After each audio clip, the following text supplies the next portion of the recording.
All right, guys, I've got Adrian with me from Tactus. Hello, Adrian. Hello, sir. How's your day so far? Very good. Very warm. Awesome. A bit of a humid summer there. Is it humid in Fredericton too? Yeah, it's way worse. Oh, I can imagine. All right. Well, we're lucky enough to have you here. It's pretty tough to schedule the entire band, so we'll get things going. First of all, I guess we started. You're Adrian. So, what is your role in the band, Adrian? I'm one of the guitar players. Okay, one of. Now, typically, sometimes one gets labeled lead or rhythm. Do you guys do that kind of thing, or do you share those roles? No, we share it between myself and Alec, the other guitar player. It's sort of, we have a sort of he who wrote it plays it kind of deal. So Okay. if I write a solo, I play it. If he writes something difficult, he plays it, and we sort of share it. It's very balanced. Oh, great. That actually sort of leads into a question I had sort of later on, so we'll maybe skip to that. How do you guys sort of go about your writing? Is that an individual thing, and then it comes in and it becomes a collaborative, or do you guys, just do a lot of jamming and come up with stuff? How does that work? No, we take more of a compositional approach. I'm not sure if it's a result of just the way technology is now and how easy it is to write by yourself on a computer, or also because a lot of us have musical training. So, we spend time in classes actually being forced to sit down and compose things. So that's really, both of those features have made it such that for all of us, the way we write things is one of us will sit down and scope out ideas with a guitar or another instrument and sort of put a framework together for a song. And then we'll bring it to the group, and all of us will put our input, and all of us will make changes so that it's the way that all of us want it. But for every song, there is usually one primary writer, even though it is a collaborative effort in the end. Oh, okay. So you all kind of get your flavor into it in the end. Yeah, exactly. Awesome. Well, honestly, I'm not really surprised to hear that you guys are, quote unquote, trained musicians. The musicianship on T it's honestly spectacular. I've been nothing but thoroughly impressed with that release since I got my hands on it. Oh, we really appreciate that, man. Thank you. Oh, man, I've been a huge proponent of it. I've been playing it almost every show since I've got it. I've been talking it up. It's seriously one of my favorites since I've started at Metal Nation Radio. That's very flattering. That's really good to hear. What's the story behind the name Tactus? Well, it's sort of an archaic music term that refers to what's colloquially called the pulse. And rather than it being just the tempo or the beat, the pulse is where you're sort of naturally tapping your foot or banging your head. Yeah. So you could have something that's in 4/4 time, but you're only dropping your head on the first and third beats, or only on the first beat or something, and that's what the Tactus would be. Now, obviously, we do some weird time signatures and weird grooves, so it seems a little bit strange to call ourselves that, but it's actually just something that came up in music class. Myself and the other two founding members of the band, who have since left, Alex and Rodney, we were all in a class together, and our professor described to us what Tactus was. And we all sort of chuckled to each other, "Oh man, if we ever start a band, we got to call it Tactus." And then we did. So that's how it happened. That is brilliant. Honestly, that's one of the best band name explanations I think I could have. I had no idea really. I thought maybe it was a pun on cactus somehow, because I know you guys have made different references here and there. We make a lot of cactus jokes for sure. Yeah, kind of have to. But that's awesome. That has a lot of meaning to it. And I mean, speaking of, you're talking about the time signatures and everything. It's one thing that really stood out for me is I'm definitely a fan of prog in my metal. And you guys have so much dynamic in such a, the album's half an hour long, roughly? Yeah, it's just under 30 minutes. Yeah, there is so many peaks and valleys and ups and downs, and not just in that 1 10-minute epic. We're talking about the entire thing. So good job on that. I really like the composition, I guess, that you guys have come up with. Thank you. Where are we at here? So yeah, if you were to describe your sound, if you have just met some stranger on the street, they have no means of actually hearing Tactus, but they say, what does Tactus sound like?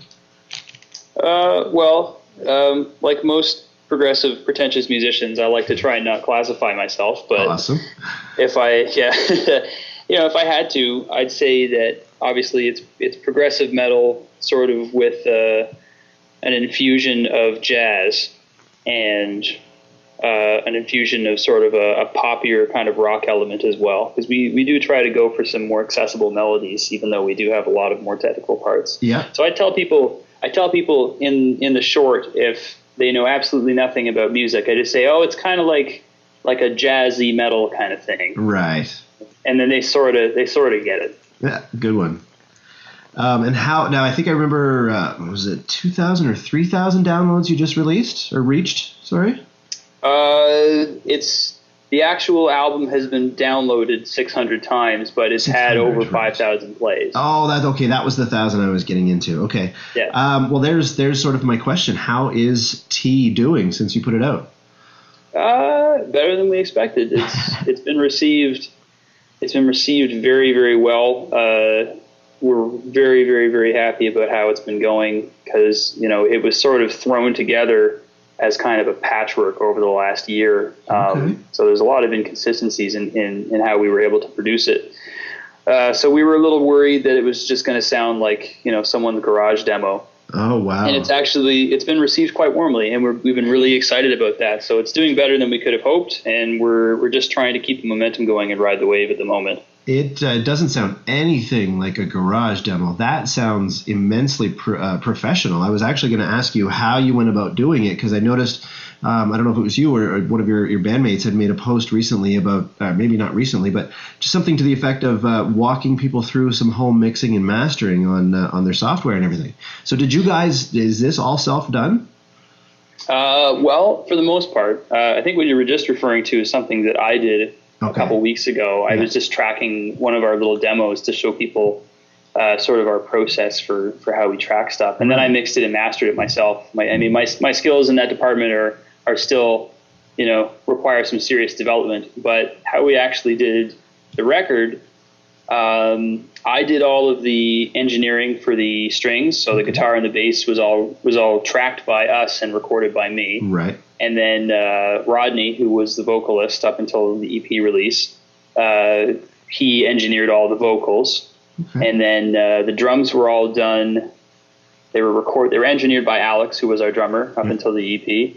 And he would record them on a MIDI, he would record them on an E-kit and then transfer the MIDI in and then edit it a little bit. And then we'd sort of add all these layers together, and then we'd send it to a professional to get it mixed and mastered. Gotcha.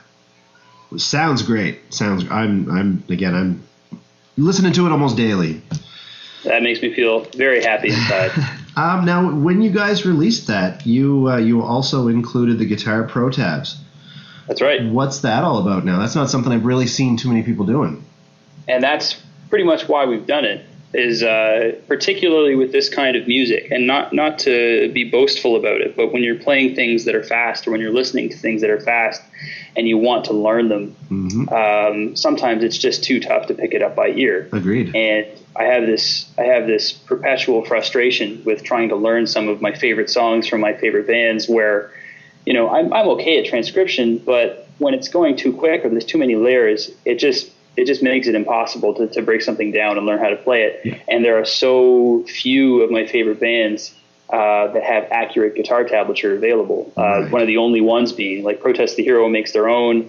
There's always tabs for Dream Theater, but I don't think Petrucci actually does them himself. But that's about it. Of all my favorite bands, those are like the only two you can get accurate guitar tabs from, and I find that incredibly frustrating. So it was actually a very easy decision for us because we, like I said, we write very compositionally. So everything that we ever write is transcribed immediately, so that none of us will ever forget it. And it's so much easier to bring pieces of a song together when you can just write them down and leave them instead of having to spend hours trying to memorize how to play it so that you don't forget how it goes. Yeah. So we had all these guitar tabs anyway. All this stuff was sitting there ready to go because that's how we learned to play our songs, because we write them first. And we figured, hey, maybe there's someone else, even if there's one other person who wishes to learn a Tactus song, then it's a win for us if we just give them the tabs for it ahead of time. It's accurate because it's from us, and they don't have to, strain their ears trying to figure out some of the more complicated parts of the songs or relying on some unreliable hack on YouTube or somewhere on the internet who hasn't been able to transcribe something accurately. Right. The complexity of those compositions, that's a great asset to include. And I guess, yeah, if you're writing them all down as you're creating them, then shit, you've got half the job done right there anyway. So yeah, exactly. Like I said, it was a very easy thing to do because we had it all finished already. And awesome. I don't want to sound like I'm boasting about the complexity of my music, but I know firsthand because when Alec or Steve or any one of us writes something, all of us have to sit down and learn it. Yeah. And, often it's hard. So yeah. I kind of put me in the other perspective where if I was someone who just wanted to learn these songs for fun and some of the parts, I would have no idea what the hell was going on. Yeah. And you know what? I think you can boast about it. You've got some pretty fucking complicated constructions there. It is thoroughly impressive. When I was looking into a little bit of the band background, or at least what was available to me at the time online, the bio that I looked at seemed to describe the culmination of Tactus being from, almost a plethora of different bands or people coming from different areas. And so I'm not sure if this ever got back to you, but one of the first times I played Tactus, I referred to it as, sort of a Fredericton supergroup in a sense. I don't know how accurate that might be, but you awesome. Definitely have, like I said, the complexity of those compositions are superb. Well, it's definitely flattering. I don't know if it's accurate to say we're a supergroup. There's a lot of a surprisingly large amount of very talented musicians in Fredericton. It's a very music and arts oriented city. But yeah, that's sort of what happened. Is Rodney had been in a band called Left Me Hollow that did a few tours, and Alex had been in a band called Salida who'd been signed before. And Steve and Alec were both in a band called Conbravura, which was, moderately popular. Mm-hmm. And I don't know, the only thing that I'd ever really done, I had a small side project with Nolly from Periphery a couple of years ago. Okay. So, we all kind of had a little bit of something going on, and then we brought it together. And we just thought it'd be fun to mention, to sort of play up or tap into those fan bases that were previously established for the other musicians in the band. Oh, of course. To say, hey, this guy that was in this band you liked is in this new band now. And the truth is, though, every band is like that, right? Everybody's been in a few bands before they actually get into one where it works and where it's successful. So I'm sure, I could tell you that, the guys, well, the exception would be someone like Protest the Hero, who they've been playing together since they were 13. But like Periphery, for example, no doubt came from a few different guys who were already playing in other bands or in other iterations of other bands with other members. So everybody's kind of got that musical background in their local scene. And we definitely wanted to mention that so that, nice. We could tap into it a little bit. Well, that's certainly admirable because you work at making those fan bases and making those connections. So whenever a band switches, it's not usually up to individual members. It's obviously a group decision. So to be able to carry those on to the next project, that is smart. It's good. Since I've been following you guys, I've noticed that you are very, very active online. Yes. What are your thoughts on the whole social media thing and how it's sort of working for bands like you or not working? How's it working out? Well, in terms of working or not working, the truth of the social networking thing is you have to make it work for you. Right. It's just a whole bunch of doors that are waiting to be opened. And if you're willing to open them up and push through them, then, it's bringing you into a whole new world that you would not have access to otherwise. Mm-hmm. And particularly for niche types of music like progressive metal or gent or the sort of more underground kind of stuff that isn't really popular, being able to be connected to the entire world through the internet is something that's going to be a huge asset for you. Definitely. And that's why we're so active, is we're trying very hard to make those sort of connections work for us. Because if it wasn't for the internet, essentially this band probably wouldn't exist outside of our basements, right? Okay. Yeah. So is it working? Is it paying off? So far, so good. We're not, we don't have a huge internet following, but, we have a fairly active response from fans when we're making posts and releasing material. So awesome. It's all about continuing to use these tools to our advantage and hopefully keep the momentum running, because that's what it's all about. Beautiful. Well, I can reassure you that while I'm part of the music community, I will be pushing Tactus because I am, again, thoroughly impressed. Looking forward to seeing the show at the Metal Fest. Awesome. You guys are going to rock the mountain, I hear. I hope so. We'll see. There's going to be a lot of bands. Yeah, it's going to be a great weekend. I'm not sure if you're aware, giving away tickets next week on the 21st. Cool. So hopefully we'll get some avid metalheads.